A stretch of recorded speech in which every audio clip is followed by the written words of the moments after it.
Mandibulise kuni bathandi bezemidlalo eMzantsi Afrika, ingakumbi kuni balandeli bebhola elikhulu ke laseMzantsi Afrika. Baphulaphula apha ke kule channel Inkoliso Sports News. Apha sizawuthetha inyaniso njengobinjalo. If abantu ke abaninzi abazukuyithanda inyaniso bakusixolela ngoba sizukwazi ukuxoka. Masibeke kanje lento.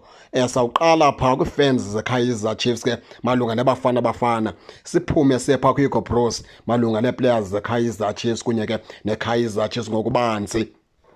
Siphume lapho sekwi-fans Orlando Pirates malunga nebafana ngokwe-players Orlando Pirates ezipikwa kubafana.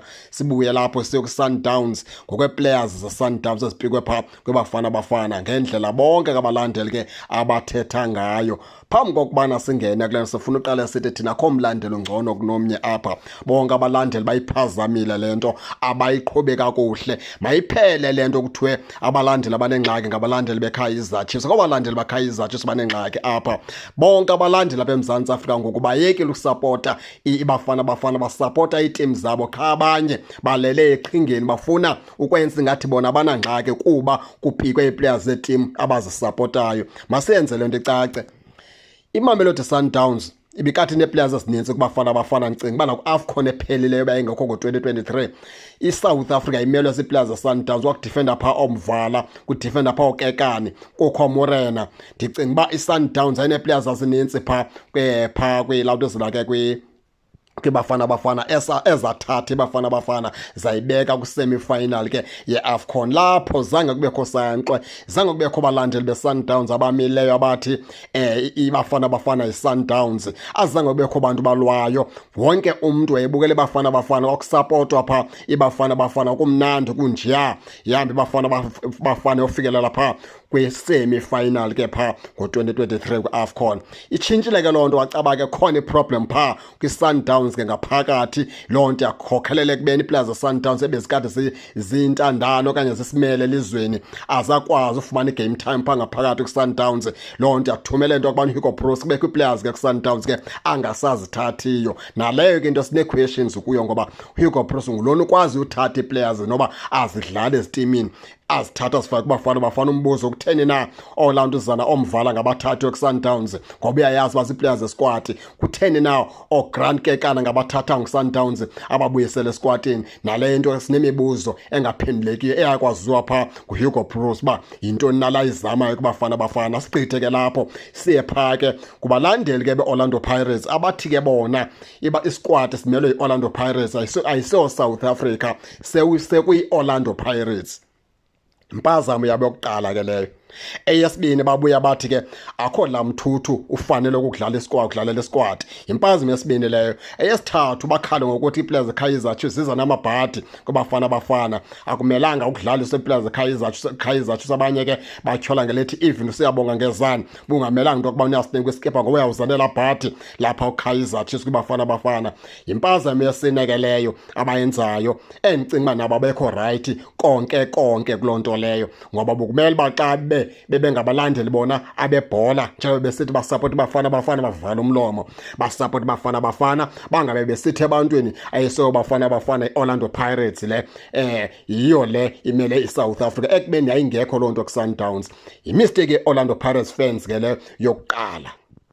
Sibuye ke ngosiye phaa kweze Kaizer Chiefs impazamo zabalandeli kukuthi bona xa uHugo Broos attacker iiplayers zeKaizer Chiefs bona bathatha isigqibo esithi ke bona ngeze basapota ibafana yonke iteam edlala nebafana bazosapota le team idlala nebafana ngeze baphinde basapote ibafana abanye ke bathi ke abafana andithi kuthiwa yi-Orlando Pirates ngeze sibe sasapota ngoba sekuyi-Orlando Pirates. Impazamo ke yabalandeli beqela leKaizer Chiefs leyo ngoba ke phaya kudlala Orlando Pirates, akudlala iSundowns, ukudlala iSouth Africa phaa. Abafana badinga isapoti yelizwe lonke ukuze bakwazi uba bakhuthazeke baphumelele phaa kwi-AFCON. Ndifuna le nto ukuyinabisa. Siye phaa kuHugo Broos. uHugo Broos mistake ekokuqala kungakwazi uprotect abadlali beteam zoyi-16 apha eSouth Africa njengotata wabadlali beteam eziyi-16. Hugo Broos akangotata weOrlando Pirates, engangotata weeplayers zeSundowns, ungutata weeplayers zonke zalapha eMzantsi Afrika eziphila phantsi koBetway Premiership zoyi-16 ezo team zilapha, kumele ke aziprotecte zonke. Azangathi xa ithetha ngeplayer yeMarumo Gallants akhwele zehlela angakhatha nokubana ifike njani loo nto entliziyweni yaloo player, ngoba i-social media okokuqala nje ayikhohlwa. Ii-players zanamhlanje ziyangena ku-social media, izawudibana nalaa ntetha kaHugo Broos iplayer, izibona into yokubana akusokho nto yamusa andivona ngulo mqeqeshi wesi squad, end up iplayer iphelelwa ngumdla ebholeni. Zii-mistakes ke zaHugo Broos, futhi ke yena mntu wenze yonke le mess apha eSouth Africa nguHugo Broos, ngoba Hugo Broos ii-players akaziprotecti.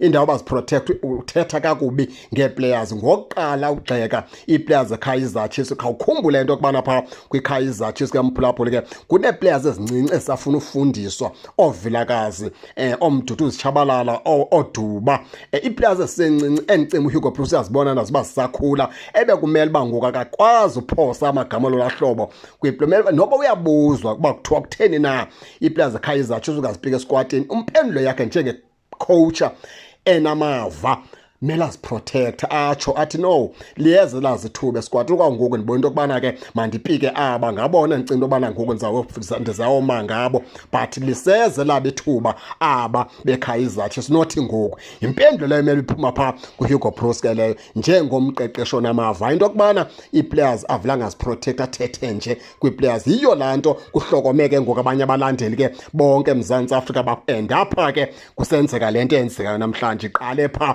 kuHugo Broos yonke ke le mpazamo. Ndicinga uba ke baphulaphula injalo ke le nto, ndirhalela sike siyishukuxe le nto, ngoba le nto ke ichaphazela ke ngoku naphaa kwi-AFCON kuBafana Bafana, ngoba uba niyaqaphela kakuhle abalandeli bambalwa phaa kula AFCON kude kuvakale nee-players ezimazithetha phaa phathe bale nto ethetha ukuthi ke ngoku abantu abanintsi abayanga kula AFCON.